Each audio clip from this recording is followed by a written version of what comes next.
G'day everyone, welcome back to another video. We're just going to go through some sells and holds for round 10. We've got 15 names on the Who's Not list. I've got another 5 names that are at least 10% owned that I think are interesting this week. I'll have another video out later today. We'll be talking about my trades. I'm probably making 3 this week. Do a bit of buy planning, see how my team's shaping up for round 12, 15, 18, stuff like that. And yeah, we'll look at some ideal teams coming into those major buy rounds, like what the ideal 13 should be, and yeah, just some mids, cheapies that might pop up. Quickly, I just wanted to talk about Talis Duncan. I'm obviously really high on him. He was a green buy for me in my last video. If you saw that one, he was the only mid that wasn't a fringe buy for me. You can watch that video if that doesn't make sense to you, but yeah, he was the highest mid I'm keen on this week, and I have not seen any interest from anyone else, like no other fantasy creator. Barely see any talk about him on the Facebook groups, and yeah, he's not on the Who's Hot list, still 1.7% owned, not owned at all in the top 5,000. So yeah, I just wanted to quickly clarify my thoughts. So the Rabbitohs pack has shuffled around, and Talis Duncan's still in that 12 spot. They've moved Kaloamatangi to prop, Egan's back in the second row, and Duncan kept his spot. Every other game he's played in the second row, he's played 80 minutes. He's had 2 tries, so that will not continue as much. He's like $8 to score this week against the Broncos. He'll be a little bit shorter against other guys, but yeah, he's not much of a try scorer. He does have a heaps of missed tackles, but he's averaging 48 with 4 missed tackles, so that's probably on the higher end of his spectrum, even though he does have like 6 missed tackles, 6, 5. But averaging out, he will hopefully, like that would be on the higher end of his spectrum. I can't imagine he'll average more than 4 missed tackles, ideally. But yeah, like even taking away those tries, you're only losing like 3 points. So he still averages 45 plus. He's priced at 30. There's no injuries in that pack. Like all these names are outside backs, halves, a hooker that won't affect his minutes. So yeah, really, really high on him. There is a little bit of concern that they'll shuffle the pack in the hour before team lists, like the hour updates before the game starts. So just make sure if you are trading him in this week, just do it for someone who's playing at the same time, like in the same game or after. So I've got Mamazelis trading out for him, so I can easily pivot if I need to, if Talis Duncan moves to the bench or something. I can't imagine he will. Yeah, just something to note if you do pick him up. Just make sure you're not locked into him. They play in their 3rd game, so it's easy enough not to do, but yeah, just making sure you don't do that. Yeah, his data apart from second row this year isn't great. Like let's do under 70 minutes, like 29 in 46 minutes. So that's pretty much where he's priced at. But I'm not concerned about that. All I care about is his second row data, and that's really strong. So no concerns for him really for me. I think worst case, he loses a spot and is priced at 30 and will average 30. Best case, he averages 45 to 48 in that edge position. And I'm pretty confident he keeps that for the long term. So yeah, that's all for that one. Just wanted to quickly touch on that again because yeah, I'm surprised there's no interest from anyone else. He is a bit riskier. I prefer him over Jazz Chavunga. Now we'll get into the sells or holds. Mamazelis is traded out by like 21% of people, which is crazy. Like I get it. He should be the number 1 trade out. I am trading him out, but it's just crazy to see it that high. He's out for 3 to 6 weeks. We still haven't heard confirmation. Hopefully we hear it before their game. But yeah, he's obviously missing round 12, but we wanted him for round 15 and 18. So if it is on the lower end of that spectrum and is only out for 3 to 4 weeks, then he comes back for that round 15 buy and he's actually really interesting. I do think there's a chance when he comes back, he won't play 80 minutes. I'd still say like 60 to 70. So yeah, like he's probably peaked anyway. So he's a pretty easy trade, especially if you got hooker cover. But yeah, I think it's still a little bit of a wait and see if there's any chance he's only going to be out for 3 to 4 weeks. It looks unlikely, and I think he'd be a trade out anyway. But yeah, just keep an eye on that news because things can change quickly. And we've seen a lot of players come back on the shorter end of that stick. Like Lomax is due back next week now, and he was meant to be out for like 8 weeks. So yeah, just keep it in mind, but I think is an easy trade out. Sandon Smith, I get it. Coming off a -2, they've got to buy this week. If you have halves cover for 12, 15, ideally like mainly 12, then easy trade out. But if you only have one half into round 12, I'd just keep him. Like the break even's not high. His price at 35. That's including a -2. So in 70-minute games, he's averaging 41. So he's still a little bit underpriced. He's a good loop option if you did trade out a Robert Toya last week, and he's the only option. So I'd keep him if you need a loop. If you don't have two halves for round 12, if either of those apply, or both ideally, then keep him. If you don't need a looper and you've got 2+ halves in round 12, trade him out. Easy as that. You probably have more pressing issues than Sandon Smith this week, though, I'd imagine. Like Preston, Mamazelis, stuff like that. Stafford Toa, yeah, I talked about him. He was a trade last week, even before he was injured. So yeah, nothing's changed there. He'll be traded out by a lot more this week, and yeah, he can easily go. Priced at 38, break even at 40. He's averaging 44, but he's had a really, really good run of form. Those tries won't keep up as much as they have. He's a good player. He's made your money. I think it's just time to go now. You made 270k on him. That's good enough for me. I'd be trading him out. He doesn't play round 12 or 15, so not much interest there. Jacob Preston, unfortunately, he didn't get out of his ban. I think it was likely he was going to get the 4 weeks based on judiciary history, but I did not think that warranted a 4-week trade at 4-week ban at all. But he did have priors. I think that was his 3rd or 4th offence this year, so it does make sense. I was probably a little bit biased in the fact I was hoping he'd get off, so that might have swayed my thinking. But yeah, it is what it is. 4 weeks out, easy trade. He was probably going to play Origin if he didn't get banned. He might still, and you just can't take the risk for 4 weeks and then a bye, and then hopefully he plays 15 and 18. He's an easy trade back in round 15 if he misses Origin, but yeah, certainly a trade out this week. 100%, I'm getting rid of him for sure. Connor Watson, yeah, like they have a bye this week. He's interesting. I'd say he plays Origin, like he's probably an 80% chance to play Origin. You can trade him out this week, no issues, but just be cautious if he does potentially miss Origin. I can't imagine any scenario where he does, but he's certainly not a lock as much as a lot of the other guys are. So yeah, you're just running the risk that potentially he doesn't play Origin, and then you're going to be left behind or have to trade him back in. Yeah, I think you can take the chances he will play Origin. So I think you can trade him out this week unless you need a loop option again, but he's a very expensive loop option. So yeah, if you can upgrade to someone who's definitely playing around 12 and 15, like a Dylan Lucas, someone like that, Fletcher Sharp, then I think easily trade him out. But yeah, you're just running the risk he doesn't play Origin. He doesn't play Origin, but I think he pretty certainly will. Jai Gray, yeah, he's back on the bench again with Latrell back.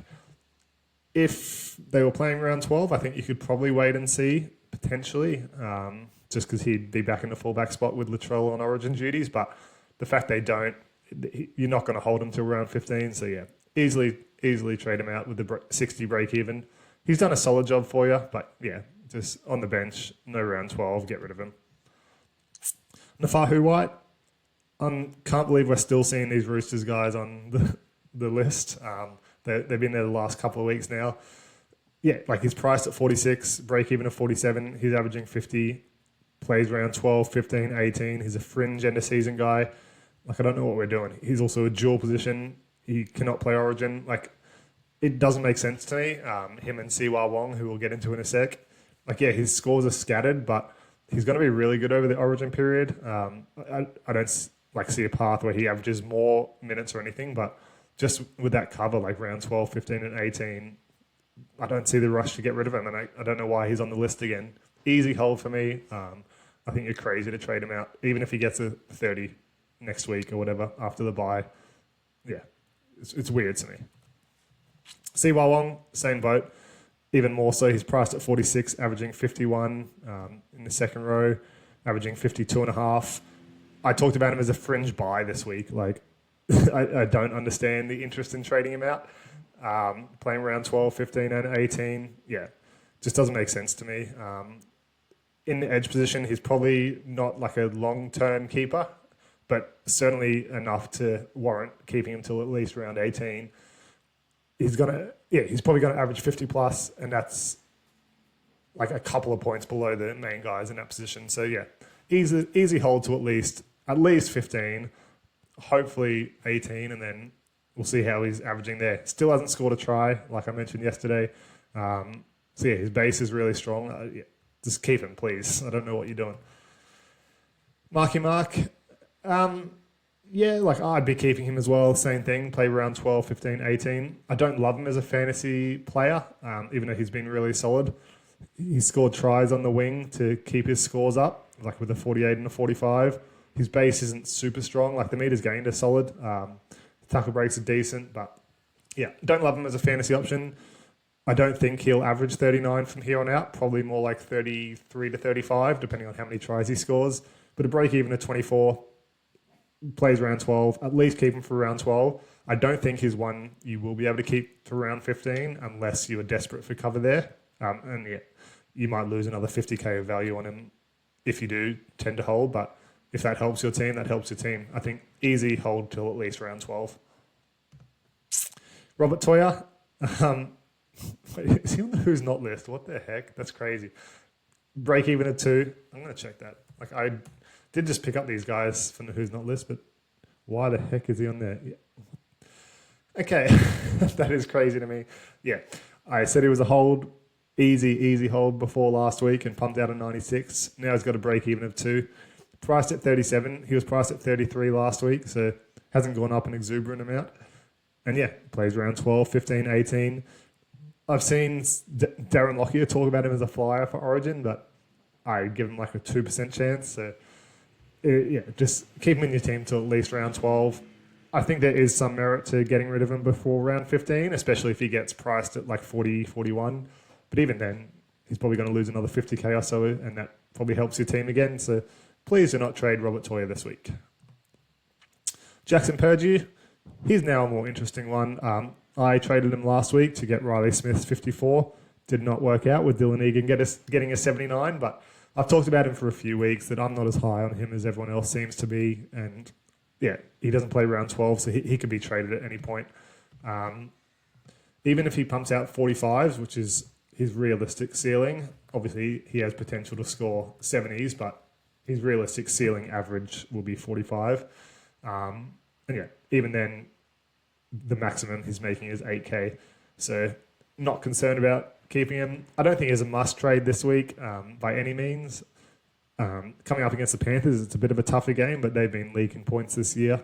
So yeah, with a 34 break even, I'd probably hold him this week. Again, you've probably got more pressing issues. Preston, Mamazelis, yeah, like guys like that have to be traded. But if you wanted to trade him this week, no issues at all. I obviously did it last week and I have no regrets. But yeah, just be cautious. He might score a 60, 70 at any point. So with a low break even below what he's priced at, I think you can easily hold him for this week. But yeah, if you want to trade him, no issues there. Corey Pakes, pretty easy sell. Back on the bench. He's been a sell for a couple of weeks. The minutes are well down. Didn't love him as an option to start the year anyway, even though he did really well. Just trade him out, please. No interest. Doesn't play round 12, doesn't play round 15. On the bench playing 30 minutes. It's not going to cut the mustard. Just cut your losses. Angus Crichton. Yeah, he'll probably play Origin. He's been pretty shit lately anyway. He's got a bye this week. Misses round 12. Backing up round 13. Misses round 15. And with 14 bye. So yeah, easy trade out. Obviously he's only 4.3% owned, but he still made the who's not list. So yeah, just trade him out now before he loses even more money. He's probably a pickup like around round 19, but that's a million years away in fantasy. So yeah, just get rid of him now. Jack Cole. Yeah, like I don't know why people still have him, unless you're using him as a cheap loop option. But yeah, like I think there is potential for having some merit to hold in round 12 with Cleary on Origin. But Brad Schneider's on the bench. Jack Cole's not even in the extended squad. So I would fathom a guess that Schneider is the likely candidate to come into that 7 role in round 12. And yeah, I just don't think it's worth the risk holding him for potentially 1 week, like 1 week of benefit. So yeah, he's cheap enough where you can hold him as a loop option, has a bye next week, isn't playing this week. But yeah, if you have someone you like that you can trade him out to, I think easy. If you want to trade him for a Jazz Tavanga, a Talis Duncan around the same price point, I think that's certainly worth it. AJ Brimson, not a pressing one. I really thought he'd do well last week with Tommy. I always get this wrong. Is it Tommy or Troy? There's Piston. Yeah, Tom. The Detroit Pistons general manager's Troy. So I always get them mixed up. But yeah, with him out after 5 minutes, I thought Brimson was in for a big game. Obviously kicked 438 metres, but still only got 28. So really disappointing for him. There was a lot of interest to start the year with him, even though they had the bye in round 1. But he hasn't delivered. He's made a tiny bit of cash. Yeah, sweet, but it's time to go. Doesn't play round 12. If he played round 12, I'd say keep him. But yeah, since he doesn't, Jaden Campbell's back this week, so his kick meters probably go back to what they were at about 100 metres a game. And he doesn't do enough. He's got attacking stats in him, but the tackle count's not there, even though he's had a couple of games of 30, and the missed tackle count's too high. So yeah, break even higher than his price at. I think it's time to go. Heaps of guys you can trade him to that help out with your buy coverage. So that's all for the Who's Not list. I've got 5 other names on here that are potential trade outs this week or coming up. Seyfarth, easy keep this week with a 27 break even. We'll see what it is now. 32. So yeah, even if he averages like 48, he's got another 40k to make. Doesn't play round 12. So I'd keep him this week. If he does well, keep him another week. And then I'd be looking to trade him out before the round 12 bye. They don't play round 12, don't play round 15. There's heaps of guys that do play both. I think there's 6 teams that play in both rounds. So yeah, I'd be keeping for now, and then I'd be trading out coming into that round 12. But if you need to pull the trigger earlier, that's fine, because you'll probably have 3 guys to trade out before round 12 anyway, like a Yo, maybe Cleary, Horsburgh, who else? Watson. Like, there's heaps of guys you'll be trading out in round 12. So yeah, if you need to pull the trigger 1 week early, that's totally fine, but it wouldn't be this week for me. Corey Horsburgh. Here's an interesting one. Like, obviously we're waiting to see if he is going to play this week with that HIA. They look to get it downgraded. I haven't heard anything yet. Maybe something came out this morning. The fact we haven't heard anything is probably good news, I'd say, since he was named. He's probably going to play Origin, especially if he plays this week. So he looks to be a trade out round 12. I'd probably be waiting if I were you, just to make sure he does play Origin, because otherwise he's really good cover. But he's priced at 51, averaging 54, break even at 53. Like, he's pretty much peaked anyway. So if you did need to make a third trade this week, and you don't have anyone more pressing, then I would be considering a trade out. But ideally, you just hold him for another 2 rounds and see if he makes Origin, and then he can certainly go in round 12 if he does make the team like we expect. I'd say he's like a 90% chance to make the team, so probably starting. Lockie Hubner, he had a bit of trade out interest last week. I also pulled the trigger. I said he's easily warrants the keep because I don't think he will stay on the bench forever. He's back at lock this week, and it looks like their strongest forward pack. Priced at 41. Sorry, averaging 41, priced at 33. I mentioned I don't think these minutes continue. Like the 59, 51, 62 were when the Rabbitohs had a few injuries mid-game. So I'd say he's probably going to average about 45 to 50 minutes. So yeah, he's probably going to average about 35 to 39 realistically. So he's still a little bit undervalued. Let's see, he pumps out a few 40s. Yeah, he's going to make another 35k or so. Doesn't play round 12. So yeah, I would probably keep him this week, see what that role looks like with their normal forward pack. But I would be looking to trade him next week and not in round 12, because yeah, you're going to have so many Origin guys that you want to trade out in round 12 that you're just not going to have enough. Like, you only get 3 trades that week, so you're going to have to pull the trigger on some guys a little bit early. And here's one I would definitely be pulling the trigger on next week.